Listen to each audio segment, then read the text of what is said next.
আমরা গ্রাউন্ড লেভেলে একটু ফোকাস করি, আমরা ডোমেস্টিক ফুটবলে একটু যদি ফোকাস করি, আমাদের ভালো ভালো প্লেয়ার উঠে আসবে। যখন এখন দেখেন অনেকেই বলে, এখন আপনি নিজেও বলছেন, কিন্তু আমরা যে বংশগত ফুটবলার এনে খেলাচ্ছি ওইটা আমাদের লং টার্মে সাস্টেন করবে না। হইতে পারে করবে, হইতে পারে, যেমন এখন যেরকম হামজা আসতেছে, স্বামী চুম আসতেছে, হইতে পারে আমরা নেক্সট 5-10 ইয়ার্স পরে আরো ওই রকম প্লেয়ার পাবো, হইতে পারে, সেটা হইতে পারে, বলা যায় না।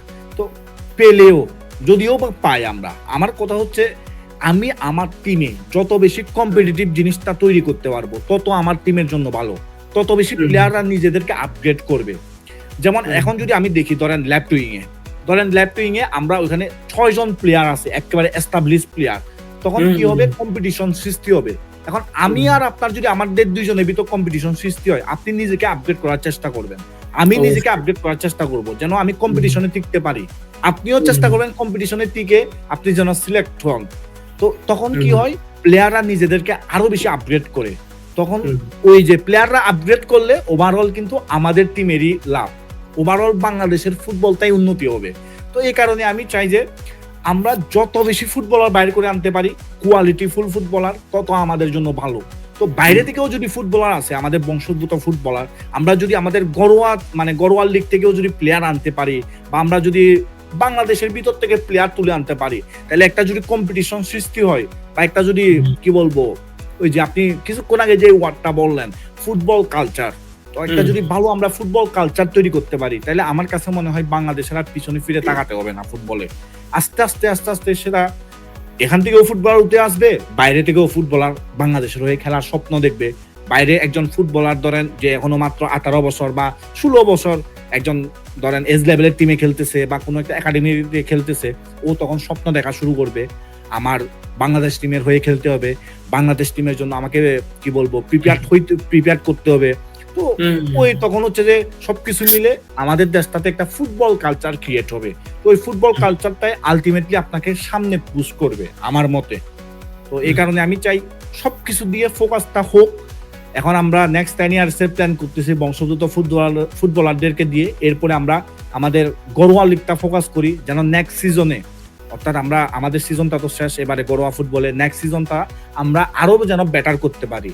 আমরা লাস্ট সিজনটা যেরকম করছি একটু এলোমেলো হয়ে গেছিল, আমাদের জুলাই বিপ্লবের পরে যেহেতু শুরু হয়েছিল, লিগটা একটু এলোমেলো হয়ে গেছিল, তো এবারে যেন একটু বেটার হয়, তারপর নেক্সট সিজনে আরো যেন একটু বেটার হয়, অর্থাৎ আস্তে আস্তে করে আমরা যেন গ্রো করি।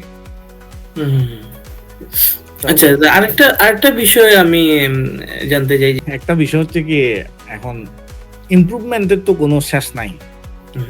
এখন ধরেন আমার কথাই আমি বলি, আমি ছোটবেলায় যেরকম ছিলাম এর থেকে আরো বেটার, যত বেশি আমার বয়স হয়েছে তত নিজেকে আরো আপগ্রেড করছি, এর থেকে আরো বেশি যখন বয়স বাড়ছে আমি নিজেকে আরো আপগ্রেড করার চেষ্টা করতেছি। তো ইমপ্রুভমেন্টের কোনো শেষ নাই। এখন কথা হচ্ছে যে বাফুফের ডিমান্ড কি, বা আমাদের প্লেয়াররা কিরকম ভাবে কোচিং প্যানেলের সাথে নিজেদেরকে অ্যাডজাস্ট করতে পারতেছে, বা বাফুফের ডিমান্ড অনুযায়ী কোচিং প্যানেল রেজাল্ট এনে দিতে পারতেছে নাকি। আলটিমেটলি কিন্তু কোচিং প্যানেল থেকে রেজাল্টটাই দেখা হয়, তো ওই রেজাল্টগুলা পূরণ করতে পারতেছে নাকি, ওইগুলার উপর ডিপেন্ড করতেছে। এখন আমার মতে এই যে 10 তারিখ যে ম্যাচটা হবে এই যে সিঙ্গাপুরের এগেইনস্টে, ওইটার রেজাল্ট যদি আমাদের পক্ষে না আসে, তাইলে হয়তোবা কাবরেরার সাথে বোঝাপড়া হবে বাফুফের, আর যদি পক্ষে আসে তাইলে হয়তোবা আরেকটা উইন্ডো কন্টিনিউ করবে কাবরেরা, হইতে পারে, বলা যায় না। এখন আমার মতে দেখা যাচ্ছে আপনি এই টেকনিক্যাল এবং ট্যাকটিক্যাল বিষয়গুলা, এরপরে ফরমেশন, এইগুলাকে আপনি কিভাবে মানিয়ে করেন?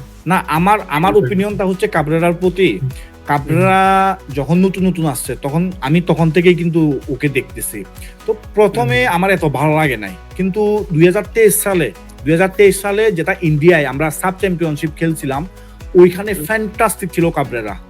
মানে আপনি খেলাটা দেখছেন নাকি আমি বলতে পারবো না, আমি বুঝাইতে পারবো না কিরকম ফ্যান্টাস্টিক ছিল কাবরেরা। 4-4-2 বাংলাদেশ টিমকে এমন ভাবে খেলানো শুরু করছে, আউটস্ট্যান্ডিং ডাইরেক্ট। তো এরপর পরেই কিন্তু আমাদের এই যে মালদ্বীপের এগেইনস্টে ম্যাচটা ছিল, মালদ্বীপের এগেইনস্টে আমাদের ম্যাচ ছিল 2টা, সেটা হচ্ছে যে ওয়ার্ল্ড কাপ কোয়ালিফায়ার্সের ফার্স্ট রাউন্ড। তো ওইখানে কিন্তু আমরা রেজাল্ট বাইর করে ফেলি। এরপর পরে একেবারে গডফাদার হয়ে গেছে উনি। বাংলাদেশি ফুটবল আলট্রাস থেকে শুরু করে বাংলাদেশি সব ফ্যানরা গডফাদার মানা শুরু করছে। ইভেন আমার কাছেও কিন্তু ভালো লাগছে তখন, কিন্তু এরপর পরই লেবাননের এগেনস্টে বলেন, তারপর আমরা ওই যে সেকেন্ড রাউন্ডে যাদের সাথে খেলছিলাম অস্ট্রেলিয়া, আমি বলবো যে অস্ট্রেলিয়ার এগেনস্টে ফার্স্ট ম্যাচটা ভালো ছিল, আমরা আমাদের যে গেম প্ল্যান সেই গেম প্ল্যান অনুযায়ী আমরা খেলছি। এরপরে লেবাননের এগেনস্টে গড়ের মাঠে ভালো ফুটবল খেলছি, বাট গোল আনতে পারি নাই।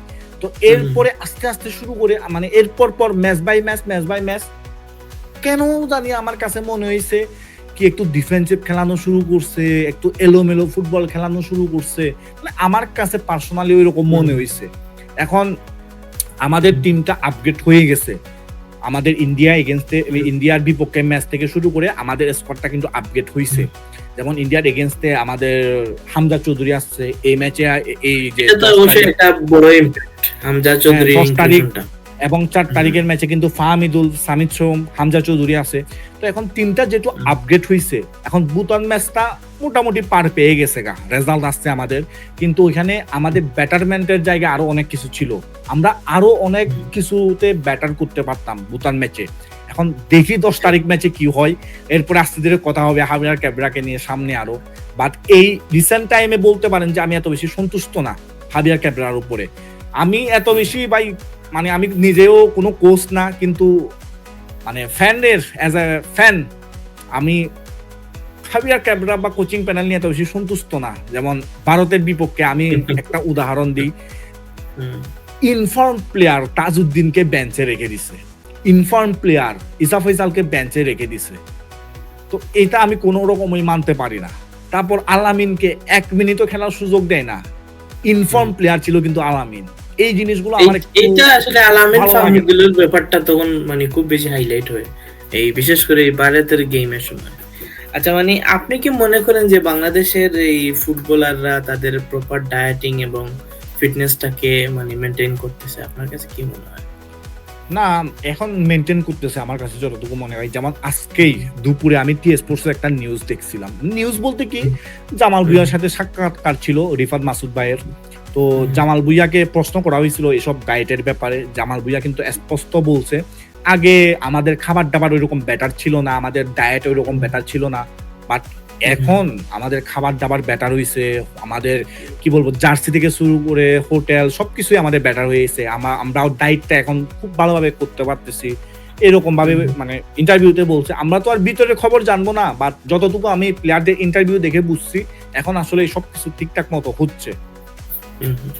আচ্ছা, আমি একটা আশার কথা বলি সবকিছুর পরেও। এতক্ষণ তো শুধু মানে বললাম যে আমাদের লেকিংস গুলা, বাংলাদেশ কি সামনের এশিয়া কাপ খেলতে পারবে অথবা এরপরের বিশ্বকাপটাকে আমরা কি টার্গেট করতে পারবো? আপনার কি মনে হয়?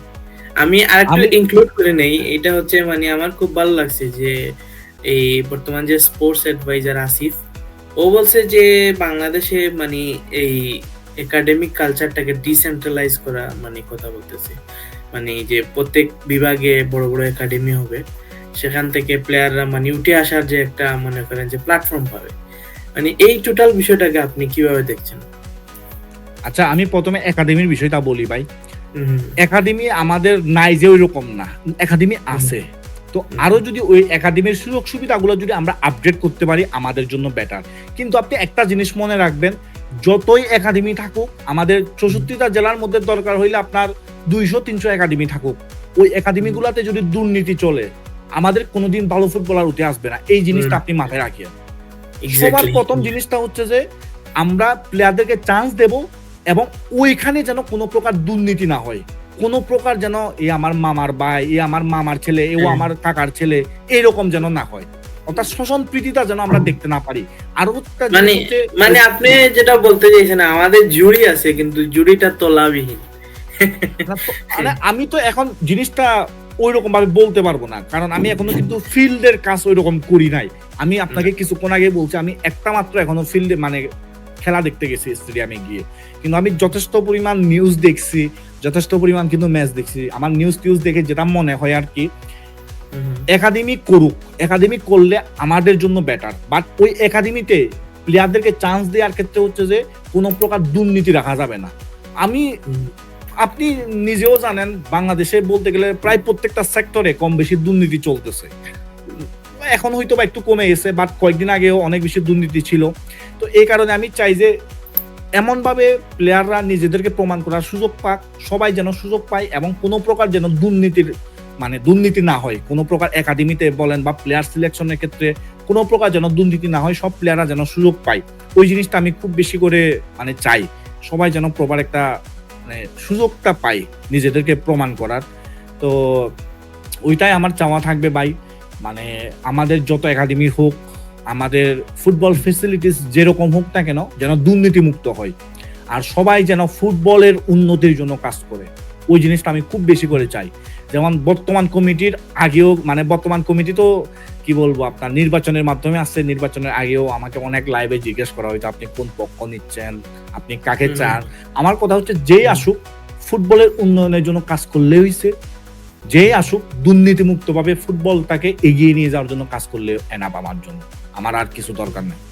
তো এই জিনিসটা আমি আরেকটা প্রশ্ন করছিলাম যে এই বিশ্বকাপ, আগামী বিশ্বকাপ কি এই বিশ্বকাপ তো না, 26-এর তো শেষ, আগামী বিশ্বকাপ কি আমরা টার্গেট করতে পারি, অথবা আমরা কি এশিয়া কাপটাকে টার্গেট করতে পারি? দেখেন ভাই, এশিয়া কাপটার কথা বলি প্রথমে। এবারে আমাদের যেই গ্রুপে পড়ছি আমাদের কিন্তু চান্স আছে, এশিয়ান কাপে খেলার মতো চান্স আছে আমাদের। আপনি যদি দেখেন আমরা কিন্তু ফার্স্ট ম্যাচে অ্যাওয়ে ম্যাচ আমাদের ইন্ডিয়ার এগেইনস্টে, এবং আমাদের গ্রুপে কিন্তু আপনি যদি র্যাঙ্কিং এর হিসাব করেন, যদিও র্যাঙ্কিংটা তো বেশি না, বাট র্যাঙ্কিং এর হিসাব যদি করেন এই গ্রুপে কিন্তু সবচেয়ে শক্তিশালী হচ্ছে ইন্ডিয়া। তো ইন্ডিয়ার এগেইনস্টে আমরা ইন্ডিয়ার হোমে গিয়ে 1 পয়েন্ট নিয়ে আসছি।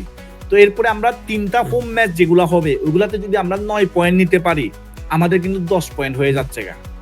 তো তখন কিন্তু আমাদের সুযোগ আছে আমরা এশিয়ান কাপে খেলার। তো আমি অবশ্যই চাই এবং আমি আশাবাদী আমরা এবারে এশিয়ান কাপে খেলতে পারবো, যদি আমরা আমাদের হোম ম্যাচগুলা 3টার মধ্যে 3টাই জিততে পারি, 3টার মধ্যে 3টাই আমরা 9 পয়েন্ট আনতে পারি জিতে। তো এশিয়ান কাপের কথা তো এতটুকুই গেল। আমার মতে আমরা খেলতেছি নেক্সট এশিয়ান কাপে, যদি কিছু উল্টাপাল্টা না হয় 3টা হোম ম্যাচে। তো এখন এই ওয়ার্ল্ড কাপটার ক্ষেত্রে আমি বলতে চাই, আমি তাড়াহুড়া করতে চাই না। নেক্সট ওয়ার্ল্ড কাপটা আমার প্রবলেম নাই, নেক্সট ওয়ার্ল্ড কাপ যদি আমরা খেলতে পারি তাহলে তো ভাই কিছু বলার নাই। এই জন্য বলতেছি, কারণ এখন তো মনে হয় কতটা টিম যেন 48 মনে হয় না 42টা নাকি 48টা টিম খেলবে এবারে 26এরটা 26এরটা তো 42টা মনে হয়, 42টা। ঠিক আছে, এরকম আরো বাড়তে পারে সামনে। আমার মনে হয় যে বাংলাদেশে বাড়ার কথাবার্তা চলতেছে।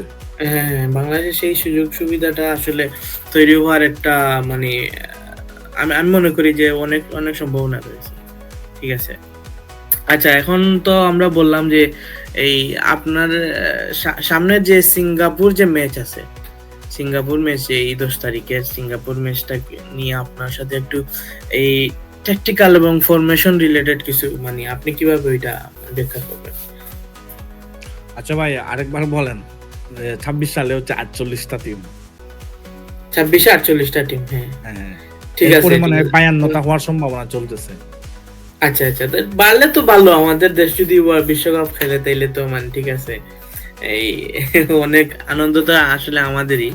তো আচ্ছা, যাই হোক, সিঙ্গাপুর ম্যাচ নিয়ে আপনার প্রেডিকশন, তারপরে মনে করেন যে এই ট্যাকটিক্যাল বিষয়গুলো এবং ফরমেশনটা কিরকম হবে, আপনি এটাকে কিভাবে দেখছেন বা ব্যাখ্যা করবেন? ভাই, সিঙ্গাপুর ম্যাচের আসলে স্টার্টিং 11 প্রেডিকশন করা খুবই কঠিন, কারণ আমি পার্সোনালি চাইছিলাম একটু রিক্স টার্নি ভুটানের এগেইনস্টে কোচিং প্যানেল। কিরকম রিক্স, আলামিনকে স্টার্ট করাই দিক, তারপর 2 উইংয়ে হচ্ছে রাকিব আর ফাহমিদুলকে স্টার্ট দিক, এটা আমি চাইছিলাম। বাট আলামিনকে স্টার্ট দেয় নাই, আলামিনকে লাস্ট কয়েক মিনিট খেলার চান্স দিছে। কিন্তু এখন বুঝতে পারতেছি না সিঙ্গাপুরের এগেইনস্টে রিক্স নেবে নাকি নেবে না। আমার কাছে মনে হচ্ছে রিক্স নেবে না, আবির ক্যাবরা রিক্স নেবে না, আলামিনকে নামাই রিক্স নেবে না। আলামিনের জায়গায় ওখানে রাকিবই খেলবে আমার মতে। কিন্তু আমার মতে সমিত সোম কোন পজিশনে খেলবে আপনি হুম। বলতে পারেন যে ও কিন্তু ডিফেন্সিভ মিডফিল্ডার। ও ডিফেন্সিভ মিডফিল্ডার হুম। পজিশনে ওকে হাবিয়ার ক্যাবরা খেলাবে নাকি অ্যাটাকিং মিডফিল্ডার পজিশনে খেলাবে? ওইটার উপরে আমার হুম। মনে হয় স্টার্টিং 11 এ কে থাকতেছে, কে বাদ যাচ্ছে ওইটা অনেকখানি নির্ভর করতেছে। আমার কাছে পার্সোনালি মনে হয়। আচ্ছা। আমি আরেকটা বিষয় জানতে চাই, সেটা হচ্ছে যে এই আমি আমি আমি দেখেছি যে আপনার সিঙ্গাপুর কিছু অদ্ভুত ফরমেশনে খেলে।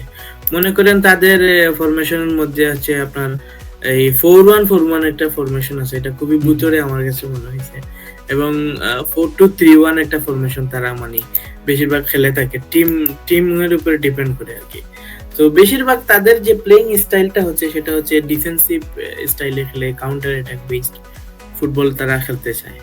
তো বাংলাদেশের বর্তমানে আমরা যদি লাস্ট গেমের কথা চিন্তা করি, যে বাংলাদেশ কিন্তু হাই প্রেসিং ম্যাচ খেলছে এবং পজিশন বেসড অনেকটা খেলছে। সো সিঙ্গাপুরের সাথে এটা মানে কিরকম হতে হবে, মানে আপনার কি ধারণা? দেখেন আমার কাছে মনে হয় যে বাংলাদেশ যদি পজিশন রাখতে চাই সিঙ্গাপুরে কোনো প্রবলেম নাই। সিঙ্গাপুর আমাদেরকে পজিশন রাখতে দেবে।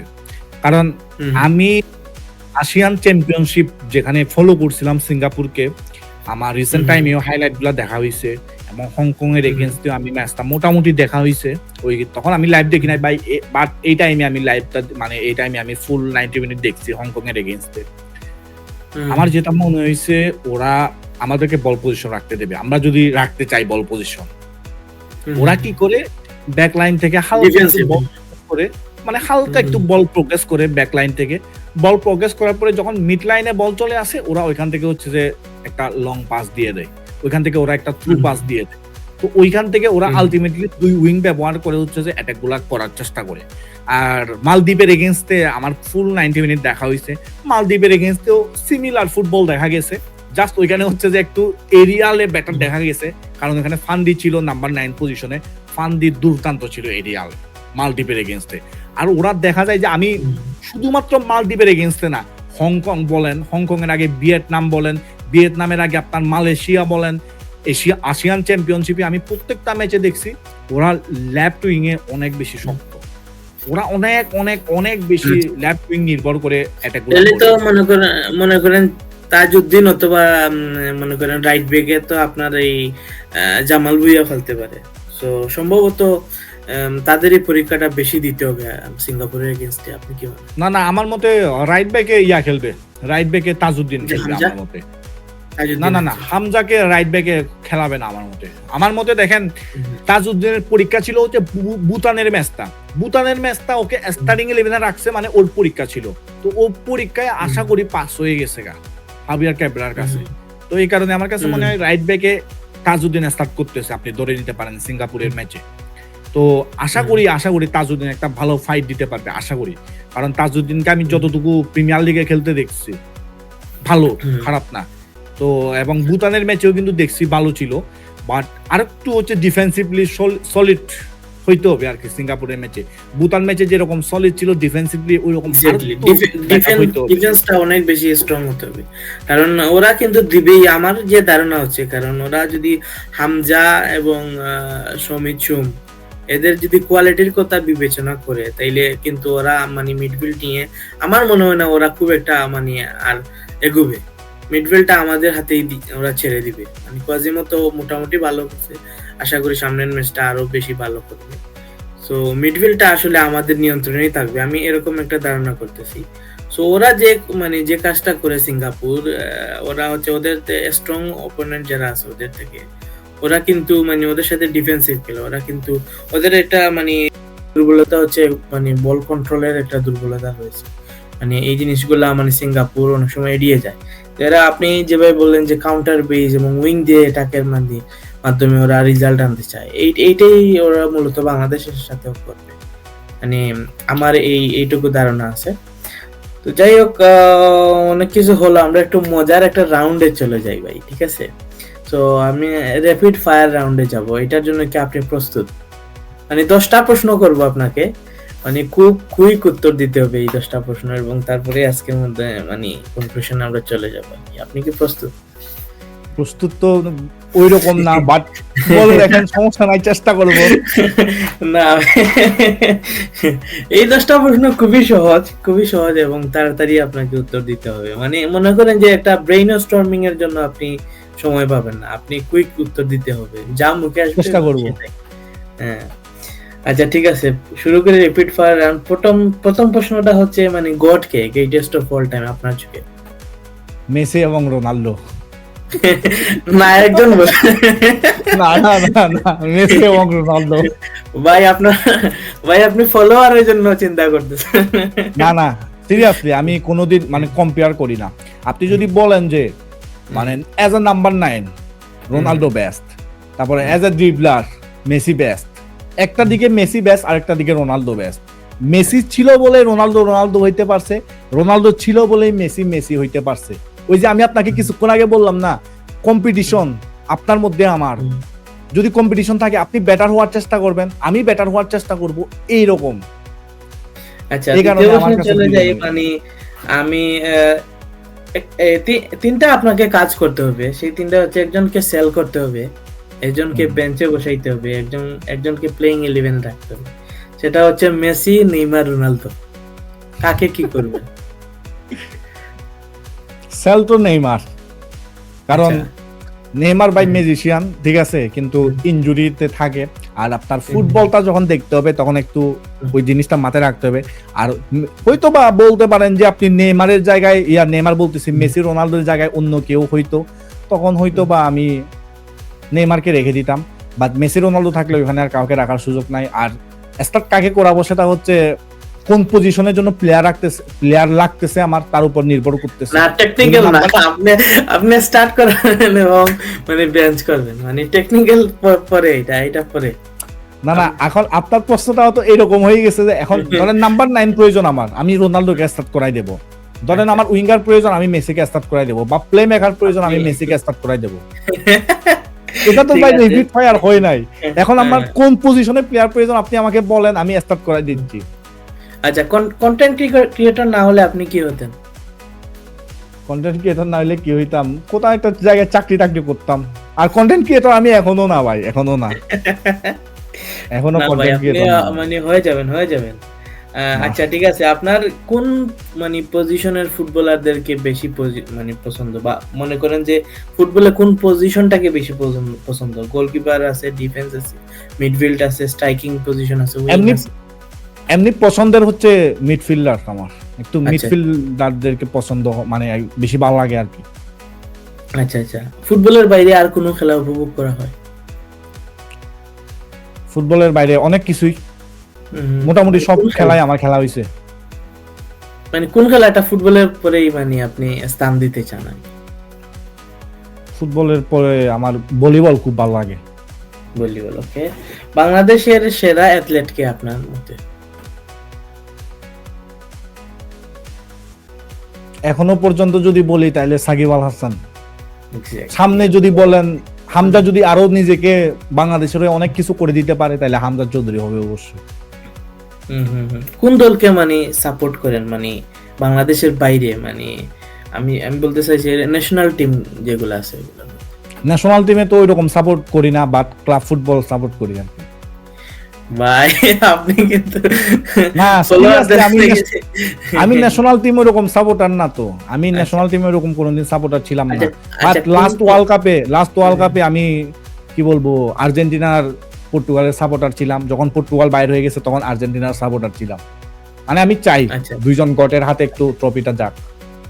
আচ্ছা, কোন ক্লাবটা মানে প্রিয় ক্লাব আপনার? বার্সেলোনা। ওকে। বাংলাদেশের যে ব্রডকাস্টিং হচ্ছে, মানে ওইটার মানে লাস্ট খেলার যে ব্রডকাস্টিং ভুটানের সাথে, ওইটার মানে 10-এ কত দিবেন? 10-এ 8 দিয়ে দিবেন।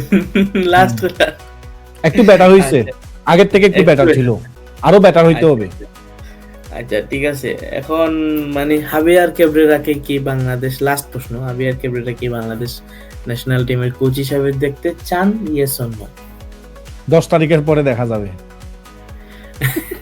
ঠিক আছে ভাই, তাইলে এই মুহূর্তে মনে করেন যে আমাদের এই র্যাপিড ফায়ার রাউন্ডটা মোটামুটি শেষ। এখন আমরা চলে যাব মানে কনক্লুশনে। আপনি মনে করেন ওভারঅল যে বর্তমান ফুটবল সিনারিও এটা নিয়ে কিছু বলতে পারেন, অথবা মানে আমাদের মানে ফুটবলের যে ক্রেজ এবং দর্শক প্রিয়তা এগুলাও বলতে পারেন। আচ্ছা, মানে আমি আমার স্বল্প জ্ঞান থেকে আমি বলি, আমরা সমালোচনা করতে পারি উমুক কোচ এরকম করতে পারতো, উমুক কোচ ওই রকম করতে পারতো, উমুক প্লেয়ারটা এইরকম করতে পারতো, উমুক প্লেয়ারটা ওই রকম করতে পারতো। বাট আমি সবার কাছে আশা করব পার্সোনালি যেন অ্যাটাকটা না করে আর কি। আর আমিও যতটুকু পারি চেষ্টা করি সব সময় একটু পার্সোনালি অ্যাটাকটা না করার জন্য। আমি ফুটবল বেসিসে আমি কথাগুলো বলবো, ফুটবল বেসিসে আমি সমালোচনা করব, বাট ওর পার্সোনাল লাইফের একটু বেশি অ্যাটাকটা না করার জন্য চেষ্টা করবেন সবাই। আরেকটা জিনিস হচ্ছে যে আপনি হন আমি হই, আমরা সবাই কিন্তু একটা মানুষ, বা আমরা সবাই কিন্তু একই কোয়ালিটির মানুষ। আমরা সবাই চেষ্টা করতেছি বাংলাদেশের ফুটবলটা যেন আরো বেশি সামনের দিকে এগিয়ে যায়, বাংলাদেশের ফুটবলটা যেন আরো বেশি আপগ্রেড হয়।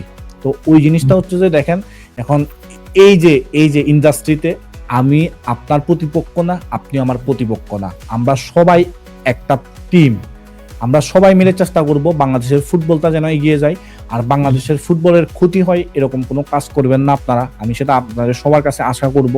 আর বাংলাদেশের ফুটবলের যে এখন নবজাগরণ, এই নবজাগরণটা সবাই চেষ্টা করতেছে যেন এই নবজাগরণটা টিকে থাকে। আর আমি আশা করব বাংলাদেশের ফুটবলটা এমনও হইতে পারে যে কিছু টাইমে হয়তো বা আমরা দেখবো যে বাংলাদেশের ফুটবল থেকে আমরা যেরকম এক্সপেকটেশন রাখছিলাম সেরকম রেজাল্ট আসতেছে না বা সেরকম ফল আসতেছে না, কিন্তু ওই টাইমে আমরা কেউ মুখ ফিরাই নেব না। আমরা যেরকম ভালো টাইমে সাপোর্ট করব, আমরা খারাপ টাইমেও যেন সাপোর্ট করি, সে আশাটাই রাখবো আমি। আর ওই রকম আর কিছু বলার নাই আর ভাই, মানে ফুটবল কেন্দ্রিক কথাবার্তা তো, ফুটবলের মানুষ। আমি একটা জিনিস মিস করে গেছি ভাই টোটাল কনভারসেশনের মধ্যে, সেটা হচ্ছে মানে আলট্রাসের সাথে আপনি দেখলাম আন্দোলনেও ছিলেন, আরো মানে কয়েকজন কন্টেন্ট ক্রিয়েটররা ছিল। এটা খুবই আনফরচুনেট যে আলট্রাস টিকিট পায় নাই, বা আলট্রাসকে বিভিন্নভাবে বাউতাবাজি করে টিকিট দেওয়া হয় নাই। এই তাদের সাথে এক্সপিরিয়েন্সটা আপনার কেমন, এবং আপনি যে স্বতঃস্ফূর্তভাবে তাদের সাথে আন্দোলনে অংশগ্রহণ করলেন, আপনি কি আলট্রাসের সদস্য হিসাবে অংশগ্রহণ করলেন নাকি একজন ফুটবল লাভার হিসাবে তাদের সাথে মানে অংশগ্রহণটা? দেখেন ভাই, আমি একটা জিনিস বলি, আলট্রাসের সাথে আমার খেলা দেখা হয়েছে মাত্র একবার। সেটা হচ্ছে গত বছর নভেম্বরে মালদ্বীপের এগেইনস্ট সেকেন্ড ম্যাচটা। ওই ম্যাচে আমি যেটা দেখছি, মানে আমি ইউরোপিয়ান ফুটবলে যেরকম আলট্রাস দেখতাম ঠিক ওই রকম না হইলেও ওইটার কাছাকাছি আমি আলট্রাস কালচারটা দেখতে পারছি বাংলাদেশে। মানে ভদ্রতা বলতে কিচ্ছু নাই, ভদ্রতা বলতে কিচ্ছু নাই, রেসপেক্ট জিনিসটা বলতে কিচ্ছু নাই।